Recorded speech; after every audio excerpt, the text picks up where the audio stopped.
पक्षी घर होता है और ये एक टावर के रूप में बनाया जाता है। गुजरात की बेस्ड कंपनी से इसका ऑर्डर दिया गया था। तो ये राजस्थान में कहीं मैंने स्टेटस पे देखा था मेरे किसी मित्र के, तो वो लांबा गांव से थे, तो उनसे फिर पता करके ये मेरे को अच्छा लगा। तो फिर मैंने सोचा भाई मुझे भी काम करना चाहिए इस पे। तो मैंने अपना बजट परिवार के मेंबर्स के साथ मिलके निकाला इसके लिए। तो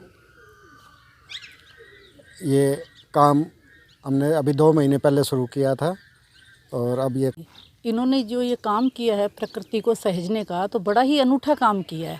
मैं तो बड़ा गौरवान्वित महसूस करती हूँ कि मैं इनकी पत्नी हूँ और इस अनूठे काम में मुझे इनको सहयोग करने का एक अवसर मिला है।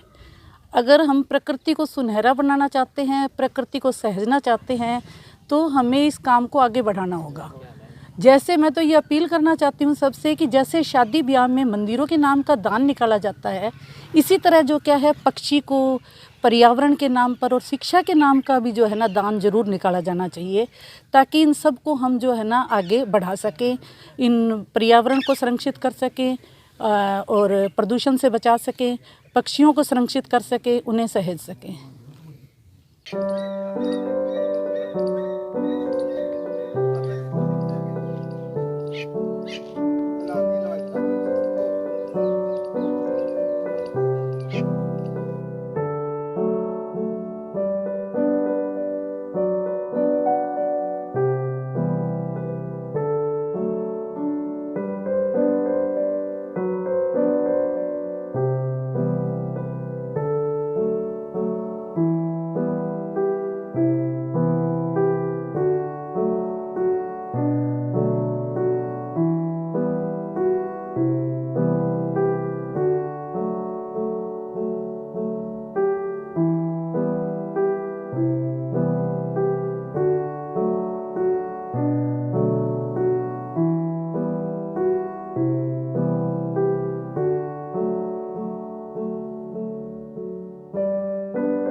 हम इस समय सारंगपुर गांव में हैं। यहाँ हम इस तरफ से जा रहे थे तो हमने यहाँ देखा कि यहाँ एक विशेष तरह का टावर का निर्माण करवाया गया है, जो पक्षियों की प्रजाति के बचाने के लिए एक विशेष तरह का 70 से 75 फुट का टावर बनाया गया। मैं दिखाना चाहूँगा कि ये आप देखना चाहें, इसमें 2500 पक्षी लगभग रह चुके हैं और 700-800 पक्षी अभी यहाँ अपना बसेरा कर चुके हैं। तो ऐसे में यहाँ इसके साथ ही एक ये भी बनाया गया है, यहाँ पक्षियों के लिए दाना भी डाला जाता है और साथ ही साथ यहाँ जोड़ है, यहाँ सभी प्रजातियों के पक्षी यहाँ आते हैं और यहीं उन्होंने अब बसेरा कर लिया है। तो ये जो शुरुआत की है, जो सारंगपुर के हैं, जो अनिल बिश्नोई हैं, जो आबकारी विभाग में अधिकारी के पद पर तैनात है, तो जो आज हम इनसे बातचीत करेंगे अनिल जी से। तो अनिल जी, आपने ये जो शुरुआत की है, किससे प्रेरित होकर जो शुरुआत की थी? देखिए, मेरा हमेशा से सपना रहा है कि मैं कुछ बेजुबान पक्षियों के लिए और इनके लिए, जानवरों के लिए मैं कुछ काम करूं। तो मैंने देखा कि मेरे एक मित्र हैं लांबा गांव से, जोधपुर के पास गांव है, तो उनके स्टेटस पे मैंने ये टावर देखा था। तो उसके बाद मेरे मन में भी हुआ भाई मैं इसको करूं। तो इस प्रोजेक्ट को मैंने देखते हुए इसकी कंपनी को ढूंढा, सारी सर्च किया, तो मेरे को इसमें 6 महीने लग गए, लेकिन बनने में इसका 1 महीने में ही वो बना के चले गए। गुजरात से कंपनी आई थी, आशीर्वाद एंटरप्राइजेज़ के नाम से थी वो, तो उन्होंने बनाया और उन्होंने बड़ा अच्छा सहयोग किया। उनके जो मालिक है उन्होंने भी मेरा काफ़ी अच्छा सहयोग किया। उन्होंने भी अपने, जैसे ही मैंने आदेश किया, उन्होंने अपने लेबर भेज दी और वो बना के चले गए। इसकी खासियत क्या है जी? इसकी कितनी लंबाई है, कितने पक्षी इसमें घोंसला बनाए हुए हैं अभी? देखिए, ये इसकी खासियत ये है कि ये सेफ हाउस है। गर्मी, सर्दी, बरसात, आंधी, तूफान और ना कोई दूसरा जानवर जो हंटिंग बर्ड्स जिनको हम बोलते हैं, बाज हुआ, कौवा हुआ, तो वो इनके अंडे को नहीं तोड़ सकता। और इसमें अंदर से पक्का है, चारों तरफ से वॉल बंद है। इंडिविजुअल फ्लैट्स हैं, आप कह सकते हो, एक फैमिली के लिए। तो ये कम से कम 500 के करीबन ये फ्लैट्स हैं और एक फ्लैट में 4 या 5 पक्षी, जैसे मदर फादर हो गए, बाकी उनके बच्चे हो गए 3 या 4 बच्चे, तो 5 की अगर हम एवरेज करते हैं तो 2500-2600 पक्षी इसमें रह सकते हैं। और वो अपना नीचे आते हैं, दाना चुगते हैं। धर्म प्रेमी लोग आते हैं सुबह शाम, वो दाना छिड़क के जाते हैं, गांव के लोग हैं। बाकी एक स्टोर रूम भी बनाया है इसके पास में, जिसमें भाई गांव वाले कभी आए तो उसमें डालने दाना इनके पक्षियों के लिए, तो कोई दानी सज्जन आए तो वो डाल सकता है उसमें। पास में ही जोड़ है पानी की उनकी सुविधा के लिए, तो उसमें उनका कोई दिक्कत नहीं आती इसको। तो अच्छा, ये बताएं कि जो इसमें इसकी जो आप बता रहे हो कि इसकी जो खासियत में जो आप अभी कितने पक्षी अभी आ चुके हैं? इसमें 1500 के करीबन आज की डेट में पक्षी हैं इसमें अभी। इसके 4-5 फ्लोर तो बिल्कुल फुल्ली टाइट हैं, सारे भर चुके हैं। बाकी नीचे के 2 फ्लोर में अभी पक्षी आना बाकी है। अगर वर्तमान समय की बात की जाए तो प्रजातियां, क्या लगता है, पक्षियों की ख़त्म होती जाती है, तो बचाने के लिए क्या किया जाए? बिल्कुल बिल्कुल ख़त्म हो रही हैं और आप सब लोग देख भी रहे हो, आपने भी नोटिस किया होगा, सभी करते हैं भाई हमारी गौरैया ख़त्म होती जा रही है। एक गुरसल करके आती थी, कटफोड़ा करके आता था, लंबे चोंच वाला पक्षी आता था, कई तरह के गिद्ध हैं और हैं, सारी चीज़ें ख़त्म होती जा रही है क्योंकि मनुष्य जो प्रकृति के साथ खिलवाड़ कर रहा है। और वो भी खिलवाड़ पिछले 50 सालों में ही हुआ, उससे पहले नहीं हुआ। हमारे बुज़ुर्गों ने कभी प्रकृति के साथ खिलवाड़ नहीं किया, हम लोग ही कर रहे हैं। जो हमारी पीढ़ी है, वर्तमान जनरेशन है ना, ये कर रही है। इन्होंने ही सब चीज़ में भाई किया, भाई सब मेरा हो, प्रकृति में भी किसी के लिए कुछ नहीं छोड़ रही है। तो इसलिए मेरा और मैं अपील करूँगा हमारे सभी साथियों से, गांव से, पंचायतों से क्या अपील करना चाहोगे? पंचायतों से ये अपील करूँगा भी इनके संवर्धन के लिए और इनके प्रोटेक्शन के लिए कहीं ना कहीं पंचायत अपनी लैंड दे और वहाँ सहयोग करे पंचायत। गांव का तो नाम बोलते हैं ना, गांव राम होता है, तो गांव तो राम होता है, गांव चाहे तो कुछ भी कर दे जी। तो गांव को तो ज़रूर करना चाहिए। और ये चीज़ें अच्छी है, आगे हमारे बच्चों में भी संस्कार आएंगे, भाई हम कुछ करेंगे, धर्म का काम करेंगे, पुण्य का काम करेंगे तो वो संस्कार जाएंगे। अगर आप नहीं करोगे तो आपके बच्चे फिर वही नशे में या और चीज़ों में जाएंगे। जी, हमारे साथ और लोग भी, इनसे बातचीत करेंगे। आप बताएं गुरुजी कि जो एक अनिल जी कार्य कर रहे हैं पक्षियों की प्रजातियों को बचाने के लिए, क्या कहना चाहेंगे? मैंने सोशल मीडिया के द्वारा ये देखा था कि अनिल जी ने यहाँ एक पक्षी घर का निर्माण करवाया है, तो कई दिनों से मेरी देखने की इच्छा थी। संयोग से मैं भी यहाँ धांगड़ अनिल जी से के यहाँ कथा करने आया हुआ था और आज अनिल जी भी सपत्नी के यहाँ गाँव में आए हुए थे, तो मेरी काफ़ी दिनों से जिज्ञासा थी इसको देखने की, तो यहाँ आना हुआ मेरा। और ये पक्षी घर देख करके बहुत ही प्रसन्नता हुई कि अनिल जी जो पक्षियों की सुरक्षा और संवर्धन के लिए जो कार्य किए हैं ये बहुत ही सराहनीय हैं। और समाज के प्रत्येक व्यक्ति को जो सक्षम है, समृद्ध है, उनको इनसे प्रेरणा लेकर के अपने हर एक गांव में इस तरह के पक्षी घरों का निर्माण करवाना चाहिए। क्योंकि वर्तमान में पेड़ पौधे प्राय नष्ट होते जा रहे हैं, खेतों में पेड़ों की संख्याएं खत्म होती जा रही है। ऐसे में पक्षियों का जो आवास है, पेड़ पौधे ही होते थे वो नष्ट हो गए हैं। पंचायत की औरण गोचर आदि की ज़मीनें होती थी वो भी नष्ट प्राय हो चुकी है। ऐसे में केवल एक पक्षी घर ही ऐसी चीज़ है जिसके द्वारा हम विलुप्त होते पक्षियों को सुरक्षा दे सकते हैं, उनका संवर्धन कर सकते हैं।